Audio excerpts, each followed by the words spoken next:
નમસ્કાર, સ્વાગત છે આપનું મહામંથનમાં. હું છું આપની સાથે રાધા. બનાસકાંઠાના ડીસાની આજની દુઃખદ ઘટનામાં જીવ ગુમાવનાર તમામ લોકોને સૌપ્રથમ ભાવભીની શ્રદ્ધાંજલિ અમે અર્પણ કરીએ છીએ. મધ્યપ્રદેશનો ગરીબ પરિવાર પોતાના દીકરાને થોડી કમાણી થાય એ માટે દીકરો અહીંયા મોકલે છે. દીકરો આવે છે, કામ પણ કરે છે, પણ કોને ખબર એ દીકરો ઘરે પાછો જ નહીં ફરી શકે. એ પરિવારના સભ્યોને ઘટનાની જાણ થાય છે. ઘટના સ્થળે આવે અને જુએ તો એમની આંખમાં એક આશા હોય છે કે મારો દીકરો જીવતો હોય. એ બાપ હિંમત ધરી આગળ ડગલા માંડે છે અને ત્યાં સ્થળ પર દેખાય છે ચીથરા ઉડી ગયેલા એકની સાથે અનેક મૃતદેહો.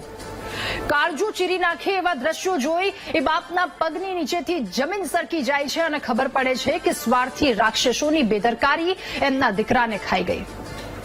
આવો એક પરિવાર નહીં, 21 પરિવાર આજે પીંખાઈ ગયા છે. ડીસામાં ઢુવા રોડ પર આવેલી ગેરકાયદે ફટાકડાની ફેક્ટરી અને ગોડાઉનમાં ભીષણ આગ ફાટી નીકળતા 21 લોકોના મૃત્યુ થયા છે. મૃતકોમાં 4 થી 5 કિશોરોનો પણ સમાવેશ થાય છે. ફેક્ટરીમાં બ્લાસ્ટ અને આગની ઘટનામાં તમામ મૃતકો મધ્યપ્રદેશના રહેવાસી છે. સૂત્રોના જણાવ્યા અનુસાર આ 2 મજૂરો અહીંયા 2 દિવસ પહેલા જ તમામ મજૂરો અહીંયા આવ્યા હતા મજૂરી કામ કરવા માટે અને ફટાકડા બનાવવાનું કામ કરતા હતા. આ દરમિયાન બ્લાસ્ટ થયો અને એમના મૃત્યુ નિપજ્યા. વિસ્ફોટ એટલો પ્રચંડ હતો કે બાજુમાં આવેલું ગોડાઉન ધરાશાયી થતા 200 મીટર દૂર સુધી કાટમાળ ફેલાયો. મજૂરોના માનવ અંગો પણ દૂર દૂર સુધી ફેલાયેલા હતા. અને આ ઘટનાની જાણ થતાં ડીસા નગરપાલિકાના ફાયર ફાઇટરો, એમ્બ્યુલન્સ, તમામ લોકો ઘટના સ્થળે તાત્કાલિક પહોંચી ગયા અને ઘટના સ્થળે ભયંકર નાસભાગ મચી ગઈ. ચારે બાજુ દોડધામના એ દ્રશ્યો સામે આવ્યા. પછી દર વખતની જેમ અધિકારીઓ, પદાધિકારીઓ ઘટના સ્થળે આવે છે, દુઃખ વ્યક્ત કરે છે, કોઈને છોડવામાં નહીં આવે, કડક કાર્યવાહી થશે અને સરકારી આવા જવાબો આપીને તમામ લોકો ઘટના સ્થળેથી જતા રહે છે. અંતે પરિવારની શું હાલત હોય? પરિવાર ન્યાય ઝંખે છે. એક વખત નહીં, દર વખતેની ઘટનામાં આ જ વસ્તુ અને દર વખતે આવી વસ્તુઓ રિપીટ થાય છે. દર વખતે આ પ્રકારના નિવેદનો આપી દેવામાં આવે છે, ક્યાંક સહાય આપી દેવામાં આવે છે, માનવ મૂલ્ય કે જેનું મૂલ્ય આંકી લેવામાં આવે છે 4 લાખ રૂપિયા, 5 લાખ રૂપિયા અને જેમને ઈજા પહોંચી છે ઈજાગ્રસ્તોને 50,000 રૂપિયા આપી દેવામાં આવે છે. પણ પરિસ્થિતિ તો તમને સૌને ખબર છે. અગ્નિકાંડમાં જીવ જાય છે, પણ ક્યાં કઈ થાય છે? આ સવાલને લઈને આજનું મહામંથન કરવું છે. સવાલ કે બેદરકારીના લીધે લાગતી આગમાં ક્યાં સુધી જીવ હોમાતા રહેશે? બાળકોથી લઈ અહીંયા સુધી આ ઘટના ઘટી છે. પરવાનગી વિના ફટાકડાની ફેક્ટરી ચાલતી હતી તો કાર્યવાહી કેમ ન કરવામાં આવી? ફટાકડાની ફેક્ટરીમાં નિયમો તૂટ્યા છે અને આ નિયમો તૂટ્યા છે તેમ છતાં ફટાકડાની ફેક્ટરી આટલા મહિનાથી ચાલી રહી છે. આ જોવાની જવાબદારી કોની છે? 21 લોકોના મૃત્યુ થાય છે. આ મૃત્યુ માટે કંપનીના માલિકની સામે જવાબદાર અધિકારી કોણ છે? એ માલિક તો અત્યારે શોધ્યો નથી જડતો. એ માલિકને શોધવાની સૌ કોઈ રાહ જોઈને બેઠા છે કે જ્યાં સુધી એ વ્યક્તિને નહીં પકડીને લાવો ત્યાં સુધી અમે અમારા પરિવારના વ્યક્તિનો મૃતદેહ નહીં સ્વીકારીએ. એ પરિવારની હાલત શું હશે? કેટલી ગંભીર પરિસ્થિતિ, શબ્દમાં ન વર્ણવી શકાય એવી પરિસ્થિતિ. પરંતુ આપણી કમનસીબી એ છે કે આવી પરિસ્થિતિને અમારે શબ્દમાં વારંવાર વર્ણવી પડે છે. 10-8 મહિના જાય છે અને આવો એક અગ્નિકાંડ સર્જાય છે. આવી બેદરકારીના કારણે કેટલાય લોકોના જીવ જાય છે અને આ કમનસીબી કે ફરી એકવાર આવા સમાચાર અમારે આપવા પડે છે. અગ્નિકાંડમાં જીવ જાય છે, ક્યાં કઈ થાય છે? આ મુદ્દા પર આજે ચર્ચા કરીશું આજના મહામંથનમાં.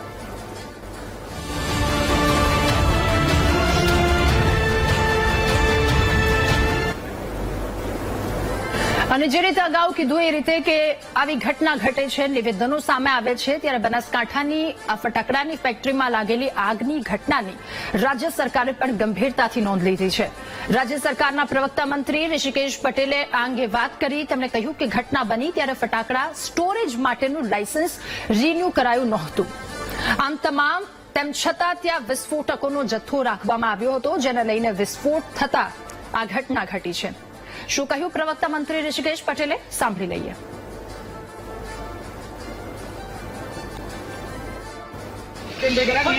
એનું લાયસન્સ અગાઉ ચાલતું હતું પરંતુ 31/12/24 રોજ એની મુદત પૂરી થતા એને રિન્યુ માટે આપ્યું હતું. એને રિન્યુ કર્યું નહોતું અને એના જે સેફટીના સાધનો અને જે જરૂરી સગવડો એને ઊભી કરવી જોઈએ એ ત્યાં થયેલી ન જોવા મળતા વહીવટીતંત્ર એને રિન્યુ કરી નહોતું અને ફરીથી પણ 12/3/25 રોજ ફરીથી એસપી કચેરી તરફથી ત્યાં આગળ એની વિડીયોગ્રાફી કરી અને એની સ્થળ મુલાકાત પણ લીધી હતી. એ વખતે આ તમામ ગોડાઉન ખાલી હતા. ત્યાં આગળ કોઈ પણ પ્રકારનો ફટાકડાનો જથ્થો કે વિસ્ફોટક કોઈ જથ્થો ત્યાં રાખેલો ન હતો. પરંતુ એના પછી આ ક્યાંકથી એ લોકોએ જથ્થો ત્યાં મૂક્યો હોય અને એ જથ્થો ફટાકડાનો ત્યાં મૂકતા આ પ્રકારનો બનાવ નોંધાયો હોય એવું માલુમ પડ્યું છે. તો ફટાકડાનો જથ્થો ત્યાં રાખવામાં આવ્યો હતો, વિસ્ફોટકોનો જથ્થો, અને તેના કારણે બ્લાસ્ટ થયો અને 21 લોકોના જીવ ગયા છે એવું પ્રવક્તા મંત્રી ઋષિકેશ પટેલે પણ કહ્યું છે.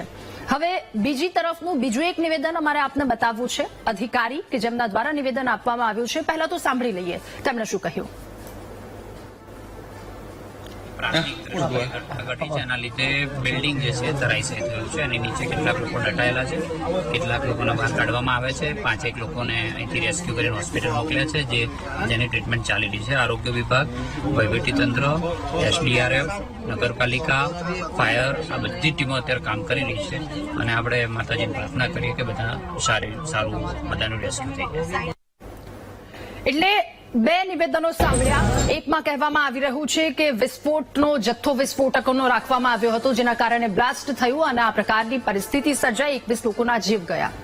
બીજી તરફ બીજું નિવેદન આપે સાંભળ્યું, ત્યાં કહ્યું છે કે બોઇલર રાખવામાં આવ્યું, બોઇલરમાં વિસ્ફોટ થવાના કારણે આ પરિસ્થિતિ ઉદ્ભવી.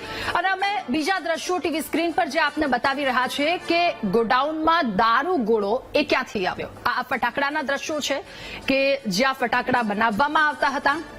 તો બે અલગ અલગ દ્રશ્યો, બે અલગ અલગ વાતો અહીંયા સામે આવી છે. કોણ સાચું કોણ ખોટું એને લઈને પણ અહીંયા તપાસનો વિષય બની રહ્યો છે. કંપનીમાં ફટાકડા બનાવવાની પરવાનગી નથી. 3 પ્રકારના લાયસન્સ આવે છે જ્યારે આ પ્રકારની ફટાકડાની કંપની ઉભી કરવી હોય અથવા તો ફટાકડા રાખવાનું ગોડાઉન બનાવવું હોય તો ફટાકડા બનાવવાનું, બીજું સ્ટોરેજ કરવા અથવા તો વેચાણનું, અને ત્રીજું સિઝનલ માટેના લાયસન્સ આપવામાં આવે છે. અહીંયા એની પાસેનો એ પરવાનો પૂરો થઈ ચૂક્યો હતો. ડિસેમ્બર મહિનામાં આટલા મહિના વીતી ગયા, તેમ છતાંય જવાબદારી પોલીસ વિભાગની આવે છે કે જેઓ ત્યાં જઈ અને ચેકિંગ હાથ ધરે. પરંતુ અહીંયા એ વસ્તુ ધમધમતી હતી, કારણ કે એ ફેક્ટરી માલિક, એ વ્યક્તિ જેને એક આશા તો હશે અથવા તો એક શાંતિ હશે કે કોઈ અધિકારી અહીંયા ક્યાં આવવાના છે, ક્યાં અધિકારી પોતાના એસી કેબિનથી બહાર આવી અને મારી આ ફેક્ટરી વિશે તપાસ કરશે અથવા તો ચેક કરશે. જવાબદાર અધિકારીઓ પણ અહીંયા તેમને લઈને સવાલ ઉઠી રહ્યા છે. આ દ્રશ્યો અમે આપને ત્યાંના બતાવી રહ્યા છે કે કંપનીમાં ફટાકડા બનાવવાની પરવાનગી નહોતી, તેમ છતાં અહીંયા માલ આવે છે. એ વિસ્ફોટકોએ દારૂગોળાનો જથ્થો આવી જાય છે અને કેટલી માત્રામાં એ જથ્થો છે. પછી 200 મીટર સુધી દૂર આ વિસ્ફોટ થવાનો છે. ત્યાં ઉપસ્થિત લોકો એના જીવની સાથે રમત રમાવાની છે, પરંતુ રમત રમાવવાની શરૂ થાય એ પહેલા જો પગલાં લઈ લેવામાં આવ્યા હોત તો આજે 21 લોકોના જીવ બચી ગયા હોત. આ દ્રશ્યો જે આજની આ ઘટના એ પહેલાના એ ગોડાઉનના દ્રશ્યો છે કે જ્યાં આવો દારૂગોળાનો જથ્થો રાખવામાં આવ્યો છે. એક તરફ નિવેદન આપવામાં આવે છે કે બોઇલર ફાટવાના કારણે આ આગ લાગી છે. તો આ દારૂગોળાનો જે વિસ્ફોટકોનો જથ્થો છે, દીપક ટ્રેડર્સ કે જ્યાં ફટાકડા બનતા હતા, આ જે ગોડાઉન છે, આ જગ્યા છે, ત્યાં માત્ર સ્ટોરેજ માટેનો પરવાનો આપવામાં આવ્યો હતો, પરંતુ ત્યાં ફટાકડા બનાવવામાં આવતા હતા. જે પરવાનો, જે અધિકાર આપવામાં આવ્યો અને એ અધિકારથી ઉપર જઈ તેના દ્વારા કામ કરવામાં આવ્યું, કારણ કે ક્યાંક ને ક્યાંક એનામાં ડર નહોતો એ વાતને લઈને. અને આ જ મુદ્દા પર આજે ચર્ચા કરવી છે મહામંથનમાં. આજે આપણી સાથે ગેસ્ટ પેનલમાં પ્રવીણ માળી, ધારાસભ્ય ડીસાના, કે જેઓ આપણી સાથે, અને સાથે દીપક જોશી, નેતા ભાજપ, આપણી સાથે જોડાયા છે. ડોક્ટર મનીષ દોશી, મુખ્ય પ્રવક્તા કોંગ્રેસના છે, જેઓ થોડી જ વારમાં આપણી સાથે જોડાવા જઈ રહ્યા છે.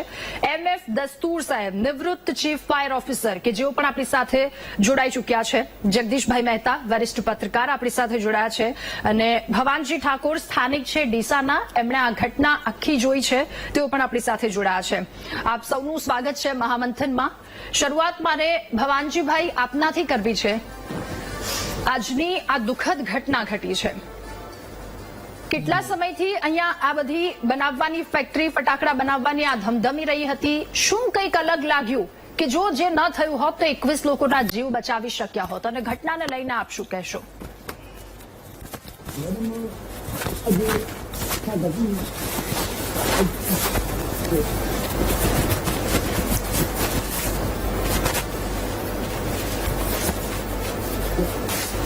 જી ભવાનજીભાઈ, મારો અવાજ આવી રહ્યો છે આપ સુધી? ઠીક છે.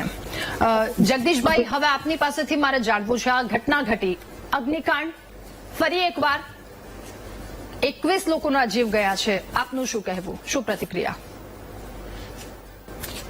જુઓ રાધાબેન, આ ઘટના વધુ એક ઘટના છે. અનેક અલીગ એવી કઈ વાત નથી કે અજુગતી નથી, વધુ એક. આની પહેલા રાજકોટમાં ટીઆરપી કાંડ થઈ ચૂક્યું હતું. હા, આપણી સરકારી જે તંત્ર છે એને હરામ ખાયું તંત્ર કહેવાય. કારણ કે કોઈ પણ ઘટનામાંથી એ ક્યારેય ધડો લેતું નથી. કારણ કે મૃતકો જે હોય છે એનું એ લોકોને એમ થાય છે કે કોઈ પણ વ્યક્તિનું મરી જશે તો 4 લાખ 5 લાખ રૂપિયા આપી દો એટલે લાશની કિંમત ચૂકવી દો, વાત થઈ ગઈ પૂરી. સહાનુભૂતિ નામની લેશ માત્ર લેર સુદ્ધા નથી. આ સરકારને મૃદુ અને મક્કમ સરકાર કહેવામાં આવે છે.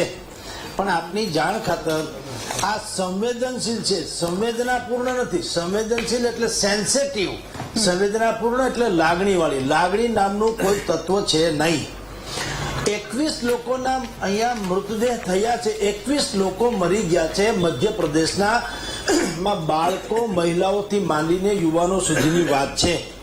તમે જુઓ, વડાપ્રધાને દુઃખ વ્યક્ત કર્યું, સીએમએ દુઃખ વ્યક્ત કર્યું, બળવંતસિંહ નામના મંત્રી છે એમ કે છે કે ભાઈ મૃતદેહોને અમે વતન પુગાડીએ, જાણે ઉપકાર કરતા હોય તેમ. શંકર ચૌધરી ત્યાં આવ્યા છે અને એણે કીધું આ ઘટના માફ કરી શકાય એમ નથી.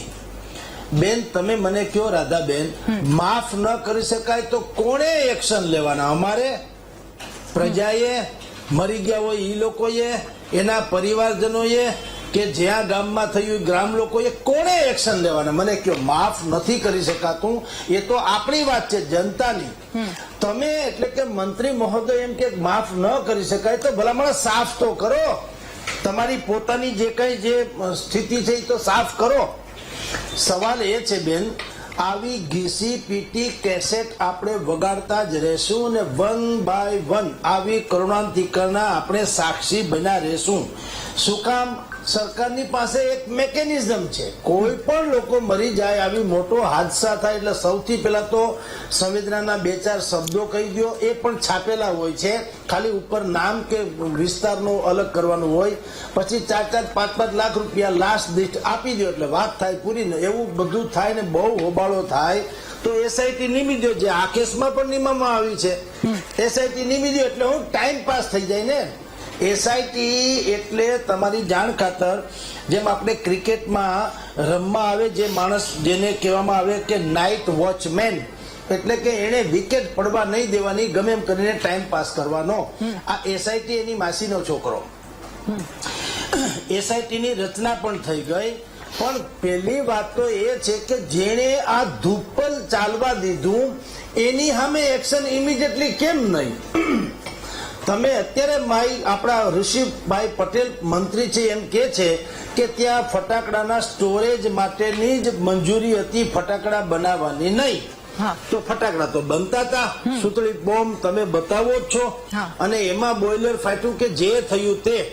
મને આપ કહો બેન કે જે સાવધાનીના પગલા લેવા પડતા હોવા જોઈએ એ ન લેવા બદલ સૌથી પહેલા તો એની સામે એક્શન લેવા જોઈએ કે નહીં? નંબર 1, જેને ચકાસણી નથી કરી કે અહીંયા ફાયરની વ્યવસ્થા જે છે એ બરાબર છે કે પુખ્તા છે કે કેમ. કારણ કે સ્ફોટક જ રમત છે આખી, જીવ સટોસટની તો વાત હતી.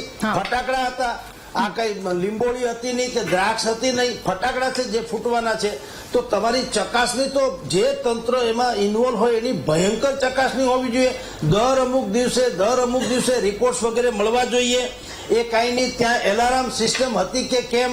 કે ભાઈ ક્યાંય પણ આવી અજુગતી બનવાની સંભાવના થાય તો કમસે કમ એલાર્મ વાગે, જેથી કરીને બાકીના લોકો એની જાન બચાવી શકે.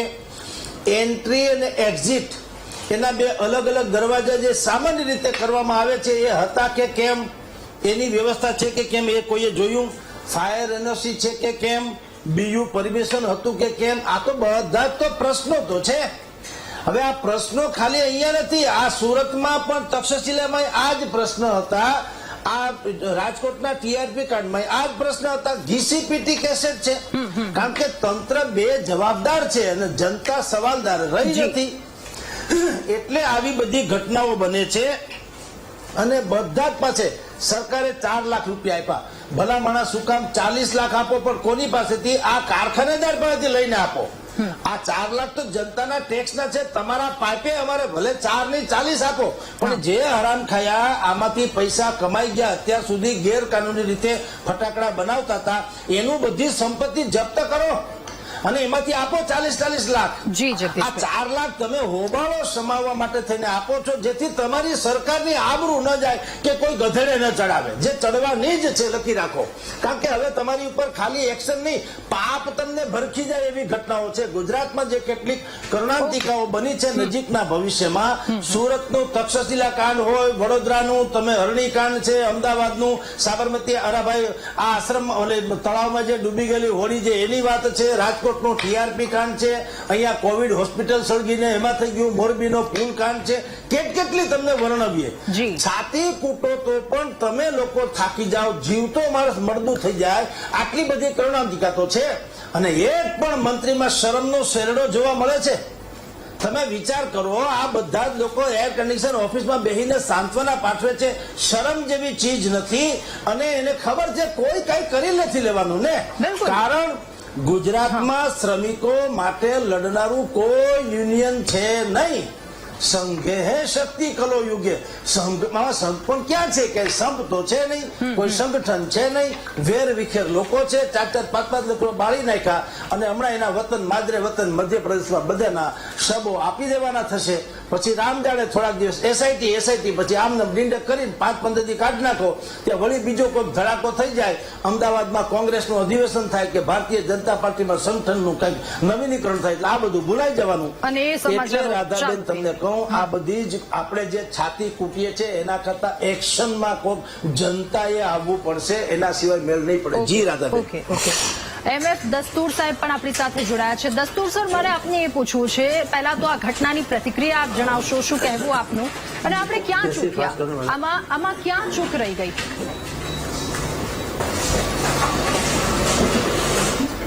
કે મેં એ પરિસ્થિતિ એ જગ્યા જોઈ નથી, પણ હું એવું કહીશ કે આપણે 2 ભાગમાં વહેંચી દઈએ તો એક સ્ટોરેજની જગ્યા, જે એક્સપ્લોઝિવનું સ્ટોરેજ હોય એને મેગેઝિન કહેવામાં આવે છે. એ જગ્યા આવી રીતે કોઈ બિલ્ડિંગમાં આવી રીતે ના હોય, જેમ ગેસના ગોડાઉન છૂટા રાખવામાં આવે છે એવી રીતે આજુબાજુ ખુલ્લી જગ્યા સાથે આ એક્સપ્લોઝિવના ગોડાઉન હોવા જોઈએ, જેમાં લાકડાનું ફ્લોર હોય અથવા માટી હોય, જેમાં કોઈ પણ જાતનું ફ્લોરિંગ મજબૂત કે લોખંડનો કોઈ બી ભાગ વપરાયો ના હોય, ઇલેક્ટ્રિસિટીનો કોઈ સપ્લાય ના હોય, એ ફક્ત દિવસના ટાઈમે જ ઓપરેટ થાય, અને એક્સપ્લોઝન થાય તો એને વેન્ટ થઈ જવા માટેના સ્પેસ આપ્યું હોય કે આ બિલ્ડિંગ કોલેપ્સ ના થાય. આ સ્ટોરેજની વાત થઈ. બીજું જ્યાં બનાવવામાં આવે તો આપણે ખુલ્લા ખેતરમાં એને માટે બનાવવામાં આવે છે કે એમાં 3-4 જાતના પોસ્ટ બનાવવામાં આવે. સેન્ટરમાં ફાયર ફાઇટિંગ એક્સટિંગ્વિશર્સ ફાયર માટેના મૂક્યા હોય કે જે લઈને તરત જ વાપરી શકાય. એક બાજુ કાચા માલનો સ્ટોરેજ હોય ને બીજી બાજુ પાકો તૈયાર માલ હોય, જે રોજે રોજ ત્યાંથી ખાલી થઈ જતો હોય. ને ત્રીજી મહત્વની જગ્યા એ છે કે જ્યાં આ ફટાકડાની એસેમ્બલી થતી હોય, પેપર છે, ડિવેટ છે, પાવડર છે, બધું ભેગું થતું હોય, તો એ એવું એક ઝૂંપડા જેવું હોય જેને દિવાલ ના હોય, ફક્ત 1 કે 1.25 ફૂટ કે 1.5 ફૂટની મેક્સિમમ દિવાલ હોય ને ત્યાં બેસીને આ લોકો એસેમ્બલ કરતા હોય છે. એ દિવાલ એટલે માટે હોય કે પવનની અસર ન થાય, અને લોકોને કઈ બી ઇમરજન્સી થઈ તો ભાગવું હોય તો ચારે બાજુ ભાગી શકે, અને ખુલ્લી જગ્યા હોય એટલે ક્યાંય ટ્રેપ ન થાય.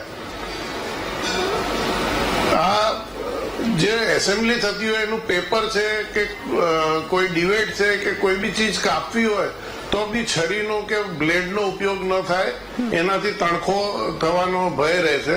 એટલે એમાં કાચનો ઉપયોગ થતો હોય તો કાચથી આ કટિંગ થતું હોય. બીજું કે કાચ એવી રીતે રાખવામાં આવે કે જેની ઉપર ડાયરેક્ટ સનલાઇટ ન પડે, નહીં તો સૂર્યના કિરણો કોન્સન્ટ્રેટ થઈને બી આવી રીતે આગ લાગી શકે છે. તો આ બે અલગ અલગ જગ્યા થઈ, એક બનાવવાની થઈ અને એક મેગેઝિન થઈ જ્યાં સ્ટોરેજ સર, થાય. બે આમાંથી એક પણ નિયમનું યુનિટ પાલન ખુલ્લી ન થાય. જગ્યામાં હોવા જોઈએ. સર, આમાંથી એક પણ નિયમનું પાલન ન થાય તો શું થઈ શકે? લાયસન્સ ન મળે અથવા તો જો ત્યાં કામ ચાલુ છે તો એના પર શું કાર્યવાહી થઈ શકે? લાયસન્સ હોય કે ન હોય, આટલી જગ્યા આવી રીતે હોવી જોઈએ. હા. એનું ઇન્સ્પેક્શન થવું જોઈએ. ઇન્સ્પેક્શન પછી રિપોર્ટ આવે ફાયર ઓફિસરનો, તો એની ઉપર પોલીસ કાર્યવાહી કરે છે કે કેટલા કિલોનું કેટલા પાઉન્ડનું એને પરમિટ આપી શકાય, અને એ પરમિટ હોય એ પ્રમાણે જ કાચો માલનો જથ્થો ખરીદી શકે. અને આવી પરિસ્થિતિ હોય ખુલ્લા ખેતરમાં બનાવવામાં આવે તો જ એ પરમિશેબલ છે. ઓકે, ઠીક છે સર. ડોક્ટર મનીષ દોશી કોંગ્રેસથી આપણી સાથે જોડાયા છે. મનીષભાઈ, શું કહેવું આ ઘટનાને લઈને? આપની પ્રતિક્રિયા શું? આવી બેદરકારીના કારણે કેટલાય લોકોના જીવ ગયા છે, વધુ એક વખત આવી ઘટના ઘટી છે, શું કહેવું? રાધાબેન, આજનો આ દિવસ એપ્રિલનો મહિનાનો પહેલો જ દિવસ, અને એટલી ગંભીર અને ગમગીન કરી દેવી.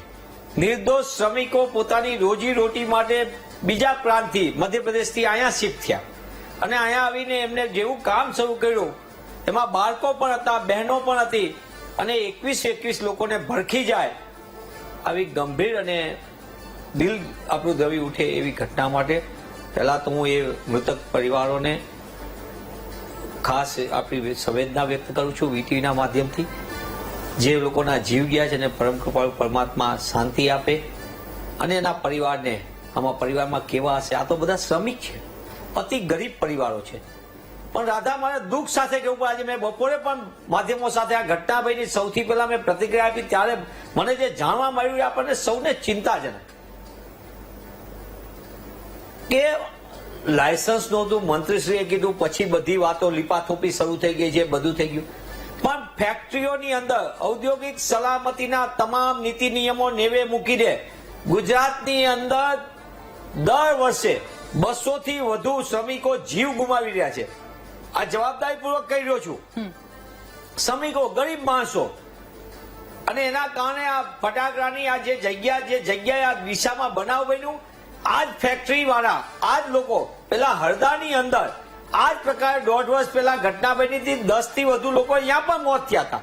અહીંયા અત્યારે હજી અમારા ત્યાં સેવાદળના બેન છે બંસલ કરીને, એમને આ સમગ્ર કિસ્સાની આ લડે છે એમના ન્યાય માટેની લીધે, અને નામદાર વડી અદાલતમાં અહીંયા મધ્યપ્રદેશમાં કેસ પણ ચાલી રહ્યો છે ગરીબ લોકોના મોત માટેનું.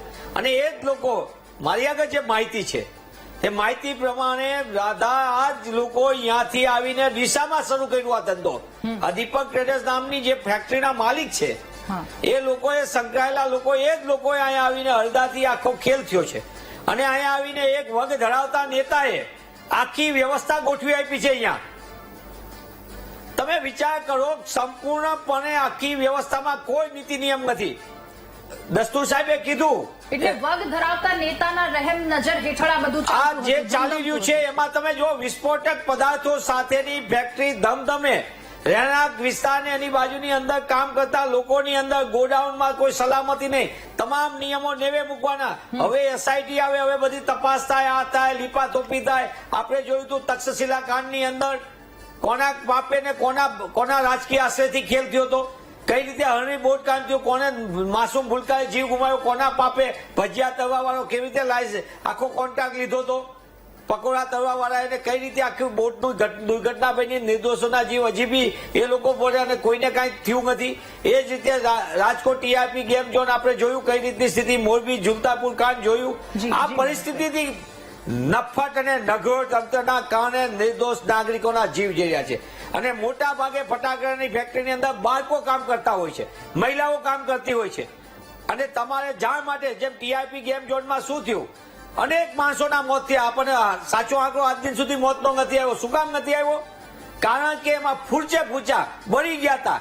તમારે ભેગા કરજો તો મુઠ્ઠીમાં આવી જાય. અહીંયા FSL તપાસ કરે એની પહેલા તો બધું JCB ફેરવીને આખે આખું સળંગ પ્લોટ કરી નાખવામાં આવ્યો. Okay, okay. મારી VTV ના માધ્યમથી માંગ છે, સરકારમાં થોડી પણ નીતિને નિયત હોય અને સરકાર આવા ઔદ્યોગિક અકસ્માતો રોકવા માંગતી હોય અને જેને આ પ્રકારે કારોબાર કર્યો છે આવો મોતનો, એ કારોબાર કરનારા લોકોને ખરેખર સજા આપવા માંગતી હોય તો સરકારે તાત્કાલિકપણે અહીંયા FSL ની કરાવી જોઈએ તપાસ. એટલા માટે કરાવી જોઈએ કોઈના હાડકા ફૂંચા થઈ ગયા કોઈની જગ્યાએ, કારણ કે બ્લાસ્ટ મોટા પાયે થયો છે, એક્સપ્લોઝિવ પદાર્થ હતો, ગંધકથી માંડીને બધી વસ્તુ હતી. એટલે અહીંયા મરેલાનો આંકડો અત્યારે 21 આવ્યો છે. શરૂઆતમાં કલેક્ટર 5 કહેતા હતા, ત્યારે ગામ લોકોએ કીધું કે 20 થી 30 લોકોના મોત થયા, ત્યારે કલેક્ટર 5 નો આંકડો ગણગણતા હતા. ત્યાં તો રાધા કોઈના શરીરના ઓલા ભાગ જ છૂટા પડી ગયા છે. ઓકે, એટલે FSL કરવું જોઈએ તો ખબર પડે કે 30 કરતા 21 કરતા કેટલો આંકડો વધુ છે. Okay, okay. દીપકભાઈ આપણી સાથે જોડાઈ ચુક્યા છે. જી દીપકભાઈ, ફટાકડાની ફેક્ટરી, નિયમો તૂટ્યા, 21ના જીવ ગયા, જવાબદારો કોણ, જવાબદારોની સામે શું કાર્યવાહી, અનેક સવાલો, સાથે આપની પ્રતિક્રિયા પણ. બેન, ખૂબ જ દુઃખદ ઘટના છે આજની. જે મૃતકો છે એમને શ્રદ્ધાંજલિ અર્પું છું આપના માધ્યમથી, અને જે ઈજાગ્રસ્ત છે એ લોકો જલ્દીથી સાજા થાય એ માટેની ભગવાનને પ્રાર્થના કરું છું. ખૂબ જ આપણા રૂવાડા ઊભા થઈ જાય એવી એક ઘટના ફરીથી બની છે. હું કહીશ કે સંપૂર્ણપણે માલિકની બેદરકારી અથવા તો કમાવા પાછળની ખોટી એની જે રીત દોડ છે એ ખોટી છે. તંત્રએ તો પોતે એમણે પોતે મંજૂરી માગી હતી, પરમિશન, પણ એ નથી આપી અને છતાં પણ એમણે ખોટી વિડીયોગ્રાફી કરીને મૂક્યું છે અને છેલ્લે આ પરિણામ આપણે ભોગવવું પડ્યું એવું થયું છે. તમામ ઉપર હું માનું છું ત્યાં સુધી સીટની અલગ અલગ ટીમ એટલા માટે જરૂરી છે કારણ કે સંકળાયેલી છે. ધારો કે ફાયરની જે દસ્તુર સાહેબે જે વાતચીત કરી, ફટાકડાની છે એટલે બહુ સેન્સિટિવ કહી શકીએ, એટલે ઘણી બધી પરમિશન્સ લેવાની આવતી હોય છે અને સાથે સાથે જવાબદારી પણ એને રાખવાની હોય છે, તકેદારી પણ રાખવાની હોય છે. એટલે દરેક બાબતમાં જે એની જે ઇન્વેસ્ટિગેશન માટેની એક સ્પેશિયલ ટીમ આખી ઊભી કરવામાં આવી છે અને રિપોર્ટ રજૂ કરશે. જવાબદારોમાં કોણ કોણ છે, કેવી રીતે આ વસ્તુ બની છે, કારણ કે તંત્રએ તો જ્યારે એ લોકોએ પરમિશન જે રિન્યુ કરવાની હોય ત્યારે તંત્રએ તો આપી નથી, બીકોઝ ઓફ સમ ફોલ્ટ હશે એટલા માટે જ નથી આપી. અને ફોલ્ટ હોય તો ન જ આપવાની હોય, સ્વાભાવિક વાત છે. તો પછી એ અને તંત્ર છતાં સીલ પણ ના કરી શકે. છતાં પણ એને ચાલુ રાખ્યું છે. હા, સબમિટ એને જુદું કર્યું છે અને ફિઝિકલ વસ્તુ કંઈક જુદી બોલે છે. સવાલ એ છે, ધારો કે કોઈ અધિકારીની પણ આની અંદર હશે સંડોવણી, અથવા તો એને ડાક પીછોડા કર્યા હશે, તો એની સામે પણ એનું નામ આવશે, સ્વાભાવિક વાત છે. આપણે TRP કાંડમાં જોયું છે. આજની તારીખમાં પણ જે TPO હતા, ટાઉન પ્લાનિંગ, એ પણ ફાયર ઓફિસર, એ પણ કોઈને પણ બેલ મળ્યા નથી.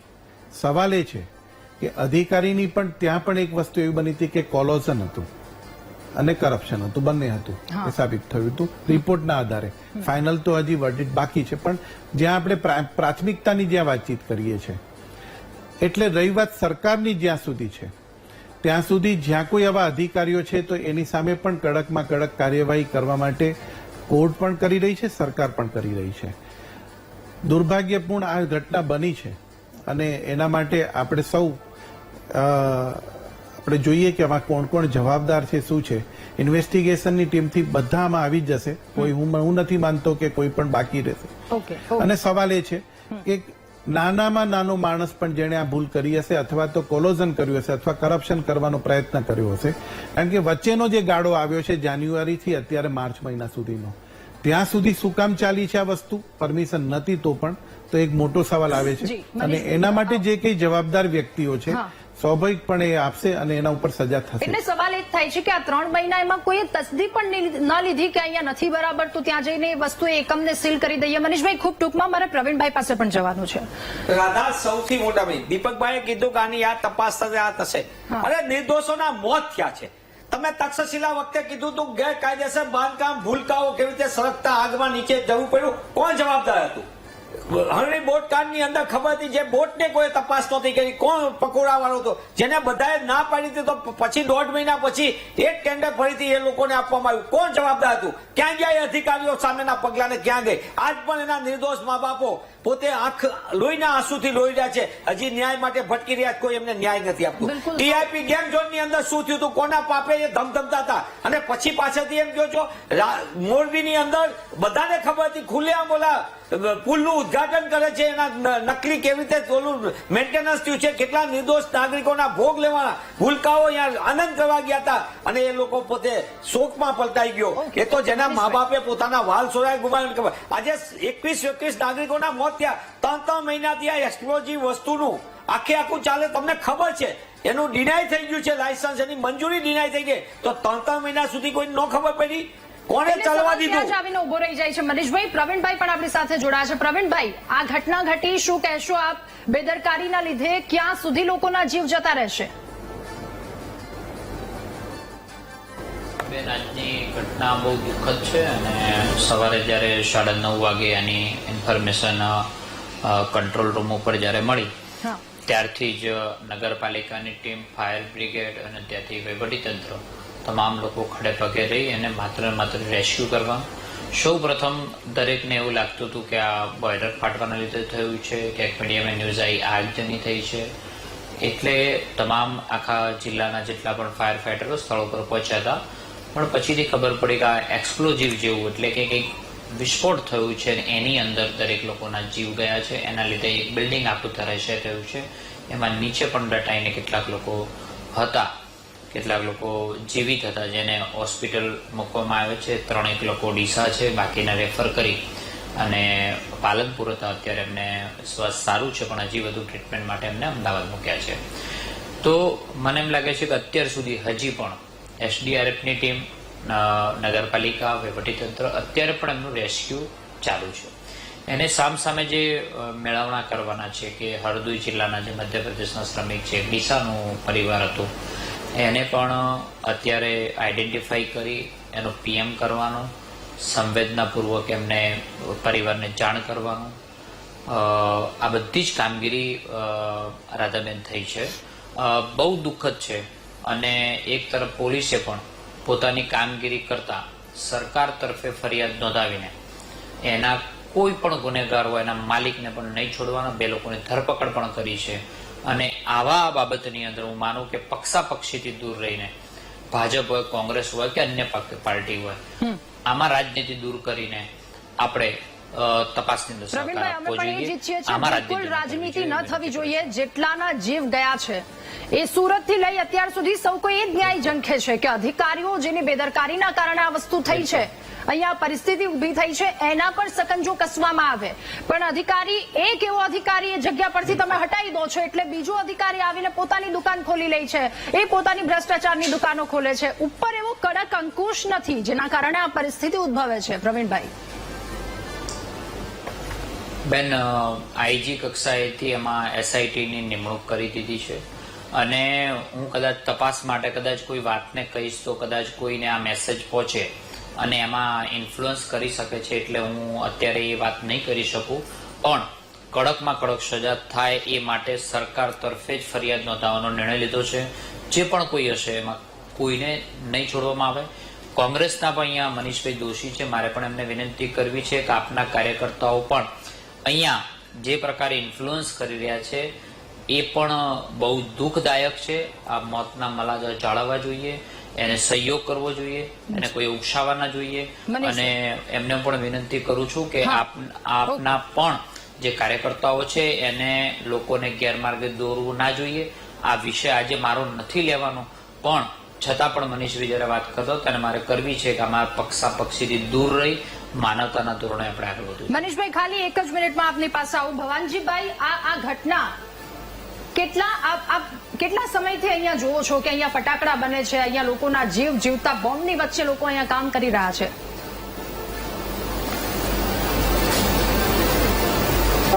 હા હા, ગુજરાતમાં આ દીપક ફટાકડા ફેક્ટરી 10 વર્ષથી ચાલતી હતી. હા, એ આ સરકારને ખબર છે. જ્યારે 12 માર્ચથી 15 માર્ચ પહેલા આની તપાસ કરવામાં આવી અને જયારે એમને પોલીસના લોકો ત્યાં ગયા અને એમને લાયસન્સ રિન્યુ કરાવવાનું હતું ત્યારે આ લોકો દરવાજો બંધ કરી અને આ કામ કરતા. મારે પ્રવીણભાઈને વિનંતી કરવી છે કે કોઈ કોંગ્રેસના કાર્યકર્તાએ ઉત્તરના કરજાના તરફે હું કે પોસ્ટથી પહેલો પહોંચ્યો છું ત્યાં મેં ફાયર બ્રિગેડને જાણ કરી છે, મેં 108 ટીમને પણ બોલાવી છે, એસડીઆરએફની ટીમ પણ મેં ફોન કરીને બોલાવેલી છે. પણ પ્રવીણભાઈને હું વિનંતી કરું છું કે હું એ જયારે સારી કામગીરી સ્થાનિક લોકોએ બેન કરી છે રાધાબેન, એમાં કોઈ મનાઈ નથી, એમાં કોઈ પ્રશ્ન નથી. સ્થાનિક લોકોએ ખૂબ આમાં સહયોગ કર્યો છે, બિલકુલ સહયોગ કર્યો છે, અને જ્યારે ત્યારે હું લાશોના ટુકડા બિલકુલ સહયોગ કર્યો. તમે પાછળથી આવ્યા છો હું લાશોના હું કોંગ્રેસના જવાબદાર લોકોની વાત કરું, સિવિલ હોસ્પિટલની. ના, પ્રવીણભાઈ, હું માફ કરશો. ભવનભાઈ, તમે કોંગ્રેસમાંથી નથી ને? લોકો પર આ વાંક ઢોળવાનો પ્રયત્ન બિલકુલ ના કરો. મોતનો બનાજો એ અધિકારીઓ દ્વારા નથી જાળવવામાં હા, આવ્યો. બિલકુલ. રવિભાઈ, તમે ચૂંટાયેલા પ્રતિનિધિઓ, તમને એ વાતની ખબર હોવી જોઈએ. હું બનાસકાંઠા જિલ્લા કોંગ્રેસ મહામંત્રી છું. બિલકુલ ખબર છે, બિલકુલ સભાન અવસ્થામાં વાત કરીએ છીએ. કે હું પેલા પહોંચ્યો તો કે બીજા કોઈ પહોંચ્યા, એમને કીધું કે મોત નહીં. એટલે સીધે સીધી એટલે વાત કરી. હું માનું છું ત્યાં સુધી ડિબેટ ડાયવર્ટ કરી રહ્યા છે. મોતના મલાજાની વાત આવે છે. એમણે એ મોતના ના, ના. મલાજાની બધાએ સાંભળ્યું. તમે બેન મનીષભાઈ તમે મારી વાત સાંભળો. તમે ભવાનજીને સાંભળો. ભવાનજી એમ કે છે, ભવાનજીભાઈ એમ કે છે કે મેં પેલા કીધું તો કોણ કે છે? એમણે કીધું બરાબર સારું કર્યું છે, સ્થાનિકોએ જે જવાબદારી લીધી છે અને આપ્યું છે. પણ તમે સમજો એ ક્યાં કે છે કે આ ભવાનજીભાઈ નતા ને નથી આવ્યા ને એમાં કે ભવાનજીભાઈને please સાંભળો. હા, હા. રાધાબેન, એમને શાંત કરો. આ ફેક્ટરી મારા ઢુવા રોડ માટે 10 વર્ષ પહેલાથી ચાલી રહી છે. હા. આની અંદર મિલી ભગતના લીધે આ કામ ચાલી રહ્યું છે. જયારે આ ધડાકો જોરથી થયો ને તો 15 થી 20-30 કિલોમીટરની અંદર આનો અવાજ આવ્યો છે મેડમ. જયારે ત્યારે હું તાત્કાલિક દિશા જતો હતો ત્યાં પહોંચ્યો અને મેં જોયું કે અહીંયા તો ધડાકો થયો છે. તો રાધાબેન, મેં મારી જાતે 108 ને અને ફાયર બ્રિગેડ ટીમને મેં મારી રીતે જાણ કરી છે. અને ત્યારે અમે ત્યારે મારી ફરજ આવે છે કે હું કોંગ્રેસના કાર્યકર્તા તો છું, ત્યારે બનાસકાંઠા જિલ્લાનો મહામંત્રી છું, પણ સાથે સાથે ત્યાંના સ્થાનિક લોકોને મૂળ સાથે લઈ અને 50 થી 100 લોકો ભેગા થયા. ત્યારે તો લગભગ 4 થી 5 માણસોને અમે રેફર કર્યા હતા પાલનપુર, ડીસા રેફર કર્યા હતા. નાના માણસોના ટુકડા થઈ ગયેલા હતા, કોઈ ઓળખાતું નતું મેડમ. રાધાબેન, કોઈ ઓળખાતું નતું. જયારે હું ટુકડા વેણી રહ્યો હતો ત્યારે હું લાઈવ થઈ રહ્યો હતો, મારા મોબાઈલથી લાઈવ થયો હતો. ત્યારે પ્રવીણભાઈએ ખુદ કીધું હતું કે આ ભાઈને તમે પોલીસને કીધું કે આ ભાઈને તમે માર ખાધો. તો હું સેવા કરવા ગયો તો હું બહાર નીકળવા ગયો નતો મેડમ. આવી રીતે ધમકાવી અને માર કાઢી તો પહેલેથી જ અમે કામ કરવા માણસો છીએ અને પહેલેથી લાશો અમે કાઢી રહ્યા હતા. તમારે 10:09:45 મિનિટે આ આગ લાગી ત્યાંથી નીકળીને હું 6:30 વાગ્યા સુધી ત્યાં હાજર હતો મેડમ. આ લોકો આવી અને 12 માર્ચથી પોલીસ તપાસ કરવા ગઈ ત્યારે આ ફાયર દરવાજો ચીફ ઓફિસર દરવાજો વાંચી અને પ્રોગ્રામ ઓભરવાની સાહેબ કરી નાખો થોડી. આ કામને તપાસ કરવા ગયા તો મારા માટે તપાસ કરતા આ ભાઈએ દરવાજો વાંચી લીધો અને અંદર ફટાકડા બનાવવા માટેની ફેક્ટરી નથી. આ ફેક્ટરીનું લાયસન્સ બનાવવા ફટાકડા પકડવા માટેની હતી. અને અહીંયા ક્યાંક ને ક્યાંક વિસ્તારના કોઈ ધારાસભ્ય હોય કે કોઈ બી અધિકારીઓ હોય એના લીધે આ કામ ચાલી રહ્યું હતું. આ 10 વર્ષથી ચાલે છે. જયારે એની અંદર દારૂ ગોળો બનાવવાનું કામ ચાલી રહ્યું હતું, એનું લાયસન્સ પણ રિન્યુ નથી. એનું લાયસન્સ રિન્યુ કરવાના 15 દિવસ નીકળી ગયા છે, પણ તો સરકારે કેમ એક્શન ના લીધી? એના સ્થાનિક કંપની કેમ એક્શન ના લીધી? અને સ્થાનિક કંપની એક્શન લીધું હોત તો આ ઘટના કદમ ના થતો. ઓકે ભવાનજીભાઈ, મેડમ, મારો બે પ્રશ્ન છે કે કોઈ પણ માણસ જયારે મરતું હોય મર્યા ચડી પછી રોવાનું આવે અને દાપણ આવે એવું હું માનતો નથી. 4 લાખ રૂપિયા અને 5 લાખ રૂપિયા સાહેબ અમને ખાવા વાળું નથી. શું કરવાનું છે? મારી જાત મેં નાના ટુકડા મેડમ ગાઢ્યા છે. તમે ત્યાં સ્થળ પર હાજર હતા. હું હમણાંથી મોડી અને 6 વાગ્યાથી ભૂસ્તાને તરફે ત્યાં હાજર છું. પત્રકાર મિત્રો હતા, પોલીસ સ્ટાફ હતો, એસડીઆરએફની ટીમ હતી, આપણા એસપીઆઈ આવ્યા હતા, પ્રવીણભાઈ પણ હતા. પ્રવીણભાઈ પાછળ ગયા હતા. પ્રવીણભાઈએ કીધું કે ભાઈ આ કોંગ્રેસ કેમ કરતા છે એમને બહાર કાઢો. તો મને પોલીસ મને 1 કલાક સુધી પોલીસ સ્ટેશનની અંદર લઈ ગઈ અને મને બેસાડી રાખવામાં આવ્યો હતો. ત્યારે મારા જિલ્લાના પ્રમુખ પ્રવીણભાઈ, આપે ભવાનજીભાઈને બહાર કાઢવા માટે શું કહ્યું, શું કામ કહ્યું?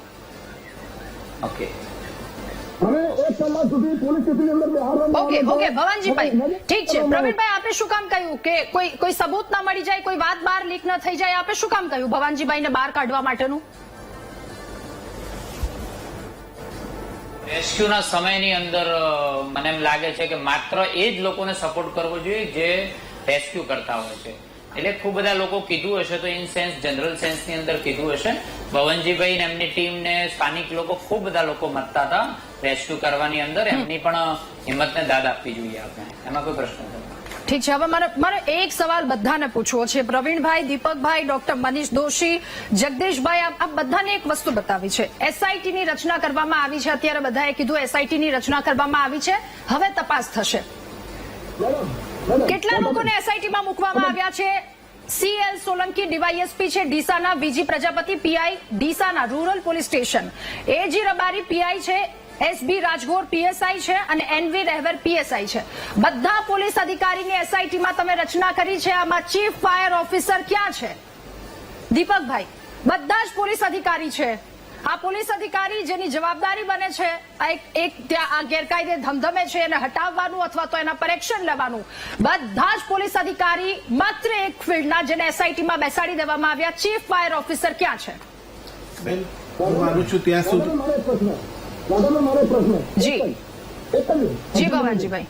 રાધાબેન, હું ન્યૂઝના મીડિયાના માધ્યમથી કહેવા માંગુ છું કે ડીસા તાલુકાની અંદર જે કચ્છી સિંધી કોલોની વચ્ચે જે આપણે આવે છે સિંધી બજારની અંદર પણ ફટાકડાની ખૂબ દુકાનો ચાલી રહી છે અને એની અંદર આવું કોઈ દિવસ બનાવ બન્યો તો તેના 1000 લોકો મરી જશે.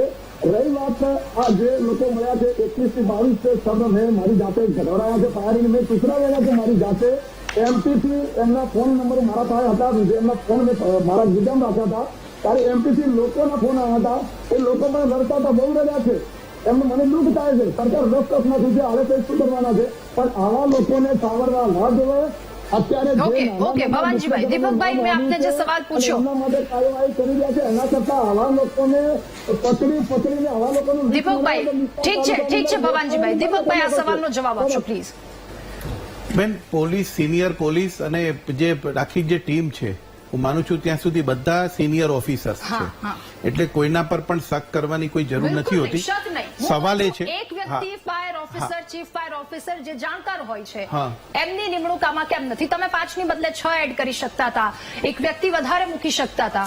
તો હજી પણ એડ થઈ શકશે, એમાં ક્યાં મોટી વાત છે? જ્યારે કોઈ પણ વસ્તુ છે, ઇન્વેસ્ટિગેશન પ્રાઇમા ફેસી જે છે, તમે સમજો. જ્યારે ભવાનજીભાઈ જે વાતચીત કરતા હતા કે મને બહાર કાઢવામાં આવ્યો, સ્વાભાવિક વાત છે. પ્રવીણભાઈ જે વાતચીત કરી કે રેસ્ક્યુ જ્યારે થતું હોય ત્યારે પહેલા પ્રાઇમા ફેસી સ્થળને આપણે કંટ્રોલમાં કરવાની વસ્તુ હોય, નહીં કે કોઈ પણ વ્યક્તિ આવતા હોય. હા, એમણે જાણ કરી એ બરાબર છે, પણ પછી તો જે વ્યક્તિએ જે કામગીરી કરવાની હોય એની કામગીરી આવે છે.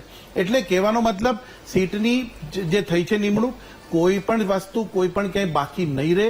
જે કંઈ તમામ જે જવાબદારો હશે, તમે જોયું હશે મનીષભાઈ જયારે વાતચીત કરી, ટીઆરપી કાંડમાં પણ આપણે જોયેલું છે. આજે અધિકારીઓ પણ પોતે જેલમાં છે, કોઈ પણ છૂટ્યા નથી. કારણ શું છે? તપાસ બરાબર થઈ છે એટલા માટે. એટલે કહું છું કે આની અંદર પણ તપાસ થશે અને જે અધિકારી જે સામેલ હશે એ પણ થશે. કહેવાનો મતલબ જ્યાં માલિકે પોતે ક્યાંક ખોટું કર્યું હશે તે પણ જવાબદાર થશે. જપ્ત કરી લીધી બેન, સંપત્તિ પણ જપ્ત થશે, કોઈ પણ વસ્તુ બાકી નહીં રહે. વિશ્વાસ રાખો. તમે માત્ર ને માત્ર એક સાઈડ જોઈને એલિગેશન ન કરો. તમે જે ઘટના બની છે એનું દુઃખ અમને પણ થયું છે. અને એક વાત છે કે જ્યારે કોઈ પણ વ્યક્તિ આટલા બધા કોઈ પણ વસ્તુને પોલિટિકલ ઇસ્યુ ન બનાવવાના હોય, જ્યારે આવી આવા વસ્તુ બનતી હોય ત્યારે તમારે જ્યુડિશિયલ ફેક્ટર પણ જોવાનો હોય. અને તપાસ એક પણ તમે હરણીકાંડમાં જુઓ, તપાસ પ્રોપર થઈ છે. ટીઆરપી કાંડમાં તમે જુઓ, આજે કોઈ પણ છૂટી નથી શક્યા. એના કારણ છે કે પોલીસનું ઇન્વેસ્ટિગેશન પ્રોપર થયું છે.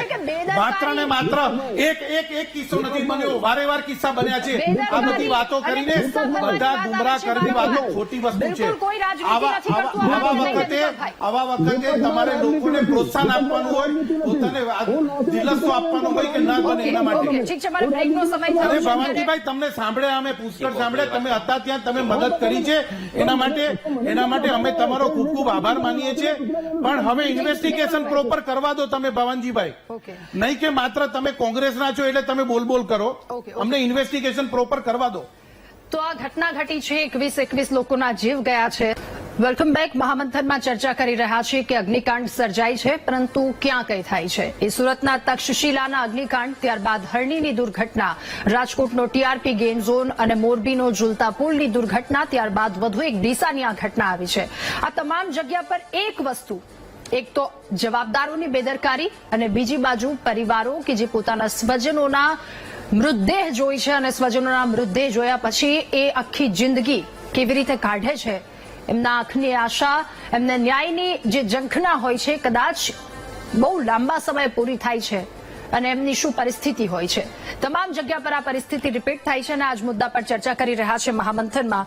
ચર્ચા આગળ વધારીશું. સીધા જગદીશભાઈ, મારે આપની પાસે આવવું છે. જગદીશભાઈ, આ બધા પરિવારમાંથી એક પરિવાર કે જેના માસી, એક દીકરાના માસી તો એવું કહી રહ્યા છે કે એના મા બાપ પાસે એટલા પૈસા નથી કે મધ્યપ્રદેશથી અહીંયા આવી શકે. આ પરિસ્થિતિમાં રહેનારા તમામ લોકો અને એના જીવ ખાઈ ગયા.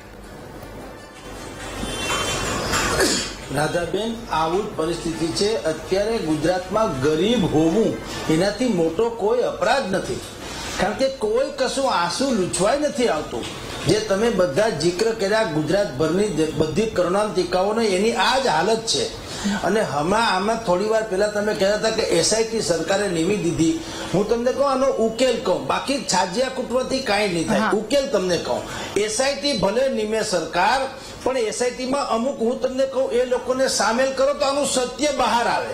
એમાં એક તો પીડિત પરિવારોમાંથી કોઈ સ્વસ્થ હોય એને એક રાખવો જોઈએ, એક વિપક્ષી નેતાને રાખવો જોઈએ કે જેથી કરીને ભવિષ્યમાં તમારા કાન ન સાંભળે.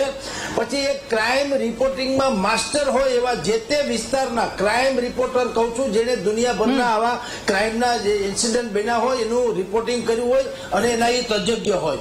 એક એડવોકેટ કક્ષાનો વ્યક્તિ રાખો કે જે ખબર પડે કે આમાં ક્યાં લૂ ફોલ્સ છે, અને એક નિષ્પક્ષ એવો એક પ્રબુદ્ધ નાગરિક રાખો જેની ઇજ્જત હોય જે તે વિસ્તારમાં સજ્જન નાગરિક તરીકેની. આ એસઆઈટીમાં આ લોકોને નિમો તો સત્ય બહાર આવે. બાકીની એસઆઈટી તો અત્યારે ટાઈમ પાસિંગ જોબ છે. આ નંબર 1 આપણે કહી દઉં. અને બીજું, તેમ આપે બેન કીધું તેમ કે એકના પરિવાર પાસે તો પૈસા નથી. સાહેબ, બીજા બધાની હાલત હજી આપણે પહેચાની નથી. દરેક અહીંયા પોતાના માદરે વતન છોડીને અહીંયા ક્યારે આવ્યા હોય રોજી રોટી કે પેટ્યું રળવા, અને તમે કલ્પના કરો, એને ખબર છે એ જીવ સટોસટનો દાવ ખેલી રહ્યા છે એવરી ડે.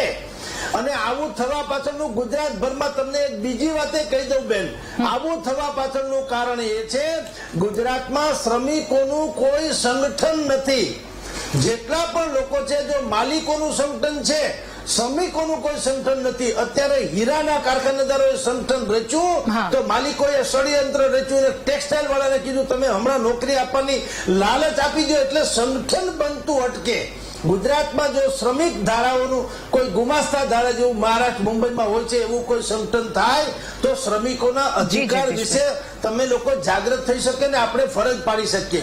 અત્યારે તમે જુઓ, એનો વીમાની વ્યવસ્થા નથી, એને પીએફ ની વ્યવસ્થા નથી, એને રહેવાની વ્યવસ્થા નથી, એના જિંદગીના જોખમ સાથેની કોઈ વ્યવસ્થા નથી, રજા, લીવ, એની પાસે કોઈ માંદગી, સાદગી, કોઈ નીતિ નિયમ નથી. કેન્દ્ર સરકાર અસંગઠિત ક્ષેત્રના કર્મચારીઓ માટે કેટલાય બધા કાનૂનોની ઢંઢેરા પીટે છે. હરામ છે ક્યાંય જો એ કાયદો લાગુ પડતો હોય તો.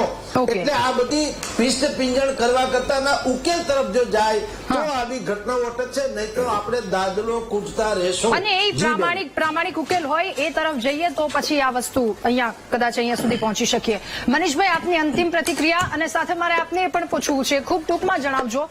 આપે પણ ન્યાય યાત્રા કાઢી હતી ને રાજકોટના અગ્નિકાંડ બાદ, તો શું એનો દમદાર જવાબ મળ્યો ક્યાંય?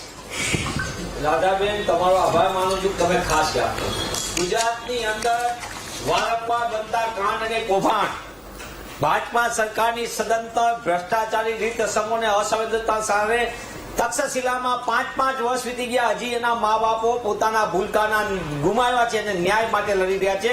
અને શું સ્થિતિ ખબર છે, વડોદરાની અંદર કહેતા હતા દીપકભાઈ કે અમે બધું આમ કર્યું તેમ કર્યું. વડોદરાની અંદર આજે પણ કહું, એ અધિકારીઓને સુપ્રીમ કોર્ટને બધાએ કીધું, બધાને ખબર છે કે કોણ અધિકારીના પાપે હરણી બોટ કાંડ થયો હતો, કોણ ભાજપના નેતાઓની ભાગીદારી ટેન્ડરોમાંથી. ક્યાં કોઈનું કઈ થયું? જેની જેટલી ચાલે એવી રીતે પણ નિર્દોષે ગુમાવ્યો અને ન્યાય નથી મળતો. ન્યાય મેળવવા માટે અને એટલા માટે કોંગ્રેસ પક્ષ દ્વારા રાજકોટની અંદર રાજકોટથી મોરબીથી લઈને ઠેક લગીના બધા કાંડ જ્યાં જ્યાં ત્યાં એને જોડીને અમે ગાંધીનગર સુધીની ન્યાય યાત્રા કરીને આપણે જોયું હશે તો કે એનો એક દબાણ જોરદાર ઉભું જવાબ આવી જવો જોઈએ ને. વિપક્ષે આ વાત રજૂ કરી, મનીષભાઈ. અમે જે પ્રયત્ન કર્યો એ લોકતાંત્રિક પ્રયાસ કર્યો. તમે જોયું છે વર્ષો પછી રાજકોટ બંધ લોકોનો આક્રોશ હતો, એક દબાણ ઉભું થયું, સરકાર જેને કાંઈ નહોતું અંતે થોડુંક થયું. પણ છેલ્લી વાત કહું, હું એસઆઈટી ની અંદર 2 વ્યક્તિને ન નિમીને સરકારે પોતાની નીતિને નિયતને ફરી એક વખત દેખાડી દીધી છે. એક એક્સપ્લોઝિવ નો, કારણ કે આ એક્સપ્લોઝિવ એક્સપર્ટ આમાં જોઈએ, એક્સપ્લોઝિવ એક્સપર્ટ નથી કારણ કે આ વિસ્ફોટક પદાર્થનું મોટા મોટું, અને બીજો જોઈએ ફાયર ઓફિસર. આ બંનેની અંદર નથી કરી, સરકાર પોતે જ નક્કી કરી રહી છે કે આ સીટ છે એ નિર્દોષ નાગરિકો ભૂંજાઈ ગયા એના પરિવારના ન્યાય માટે નથી, પણ સંડોવાયેલા ગુનેગારોને બચાવવા માટેની છે. ઓકે દીપકભાઈ, અંતિમ પ્રતિક્રિયા પ્લીઝ. ખૂબ જ ટૂંકમાં, મારી પાસે સમયનો અભાવ છે. હવે આમાં નાની માછલીઓને પકડીને સંતોષ નહીં માની લેતા. જમાબંધીને છોડીશું નહીં એવું મહેરબાની. નક્કી આવી જશે. હા, આવા નિવેદનો નહીં અને નાની માછલીઓને પકડીને સંતોષ નહીં માની લેતા. દીપકભાઈ, ખોટા આક્ષેપો કરીને જ્યુડિશિયલ સિસ્ટમ ઉપર પણ સવાલ ઉભા કરવા એ ખોટી વસ્તુ છે. હું કહીશ પક્ષાપાક્ષીમાં ન પડવું જોઈએ. જે કંઈ ઘટના બની છે એના માટે સૌને દુઃખ થયું છે, અને હું માનું છું ત્યાં સુધી આપના માધ્યમથી કહું છું કે ભરોસો રાખે ટીઆરપી કાઉન્ટ જે થયું છે એની અંદર પણ ન્યાય મળ્યો છે, અને લોકો હજી જે કંઈ જે ગુનેગારો હતા એ હજી બહાર નથી આવ્યા અને આવવાના પણ નથી. અને હું આમાં પણ હું તમને ભરોસો તમારા માધ્યમથી આપવા માંગુ છું કે ભરોસો રાખે, કોઈ પણ આમાં ઝીણવટપૂર્વક તપાસ થશે અને કોઈને પણ છોડવામાં નહીં આવે.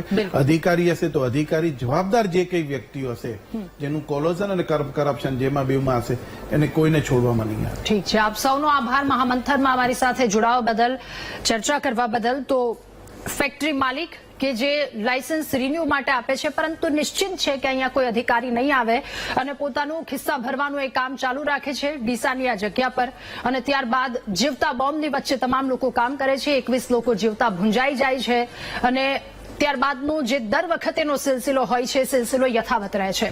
નેતાઓ અધિકારીઓ ઘટના સ્થળ પર આવશે, આમ નહીં થાય, જવાબદારોને નહીં છોડવામાં આવે, કડક કાર્યવાહી કરવામાં આવશે. બધી જ વસ્તુની સાથે જિંદગીનું મૂલ્ય આંકી લે છે. 4 થી 5 લાખ રૂપિયા એને આપી દે છે. છેલ્લે પરિવારની પરિસ્થિતિ હતી એ જ રહી છે. પ્લીઝ મહેરબાની કરો, લોકો પર દયા કરો. હવે મહામંથનમાં હાલ બસ આટલું જ. વધુ સમાચાર અપડેટ્સ માટે આપ ડાઉનલોડ કરો અમારી ન્યૂઝ એપ્લિકેશન. નમસ્કાર.